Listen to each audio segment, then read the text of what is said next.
Running back James Conner has been a big bright spot for the Arizona Cardinals during the 2023 season, but there was some doubt that Conner would continue on with the franchise beyond this season.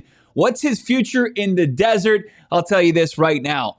Leave the final year of his deal alone. Bo Brock here, PHNX Cardinals, hanging out with you in the Four Peaks mini bar. Look at all these delicious beers behind me. They're all game-changing beers, and like game-changing beers, there's game-changing backs.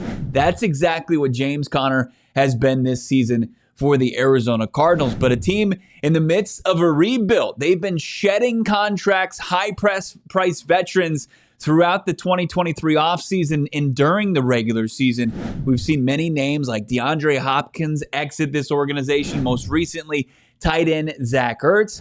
Thought it was a foregone conclusion that James Conner was going to be next once the offseason hit.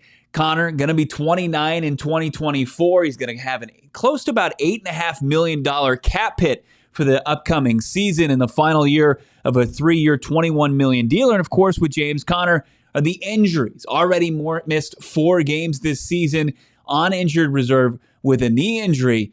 But he returned, and he hasn't missed a beat for the Cardinals. The performance on and off the field with James Conner, I mean, it kind of points to, all right, let's keep this guy at least one more year.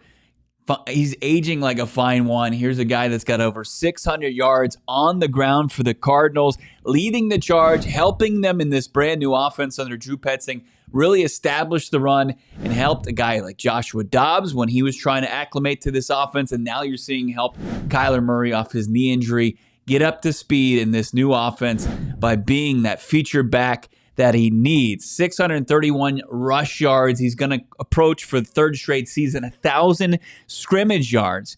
And Conner, despite missing those 4 games, is 4th in the NFL with 19 rushes over 10 or more yards. So really getting those explosive runs. True leader in the locker room, on the field, beloved by his teammates, his coaches, and hopefully the front office and Monty Ossenfort. Kind of the Buda Baker of this offense, the heart and soul of that side of the football. And if you look at the upcoming offseason, there's going to be some big-name running backs that are going to command some pretty relatively high salaries for that position, one that was in the headlines last year for how they weren't being paid too much. But you're going to see the likes of Derrick Henry, Joshua Jacobs, Saquon Barkley, and Austin Eckler make a lot of money, while James Conner's deal currently sits 7th in the NFL as far as highest cap hit at $8.5 million deal.